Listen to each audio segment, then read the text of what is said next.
ధర్మశాల వేదికగా జరిగిన మ్యాచ్లో పంజాబ్ పై బెంగళూరు సంచలన విజయాన్ని నమోదు చేసి అదరగొట్టింది. ప్లే ఆఫ్ రేసులో నిలవాలి అంటే గెలవక తప్పని మ్యాచ్లో మొదట బ్యాటింగ్లో తర్వాత బౌలింగ్లో మెరిపించి మంచి విజయాన్ని నమోదు చేసింది. ముఖ్యంగా ఈ రోజు మ్యాచ్లో కోహ్లీ 195కు పైగా స్ట్రైక్ రేటుతో బ్యాటింగ్ చేసి 47 బంతుల్లో 92 పరుగులు చేసి జట్టు భారీ స్కోరు చేయడంలో కీలక పాత్ర పోషించాడు. కోహ్లీ ఇన్నింగ్స్ కారణంగా బెంగళూరు జట్టు 241 పరుగుల భారీ లక్ష్యాన్ని పంజాబ్ ముందు ఉంచగలిగింది. అంతేకాదు ఫీల్డింగ్ లో కూడా అదరగొట్టి శశాంక్ ని అద్భుత రనౌట్ కూడా చేశాడు. కోహ్లీ అద్భుత ప్రదర్శన కారణంగా అతడు మ్యాన్ ఆఫ్ ది మ్యాచ్ అవార్డుని దక్కించుకున్నాడు.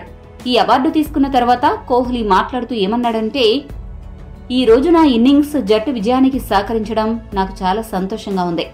నేను నిజంగా ఒకటే నమ్ముతాను, మన ప్రయత్నం మనం చేయాలి, అంతకు మించి మన చేతిలో ఏమీ ఉండదు. ఈ రోజు గెలిచి మేము మా ప్లే ఆఫ్ అవకాశాలను కాపాడుకోగలిగాం. నా బాధంతా ఒకటే, ఎందుకో మేము సీజన్ ఆరంభంలో ఇలాంటి విజయాలు నమోదు చేయలేకపోయాం. చేసుంటే ఇప్పుడు మా పరిస్థితి చాలా మెరుగ్గా ఉండేది. వేరే జట్లపై ఆధారపడాల్సిన పరిస్థితి ఏర్పడింది. అయినా ఏం పర్లేదు, మా చివరి అవకాశం వరకు ప్రయత్నిస్తాం. నా వంతుగా టాప్ 4కి చేరుకోవడానికి చేయాల్సిందంతా చేస్తాను అని ముగించాడు. ఈ వీడియో మీకు నచ్చితే లైక్, షేర్, కామెంట్ చేయండి. మరిన్ని స్పోర్ట్స్ అప్డేట్స్ కోసం మా ఛానల్ను సబ్స్క్రైబ్ చేసుకోండి.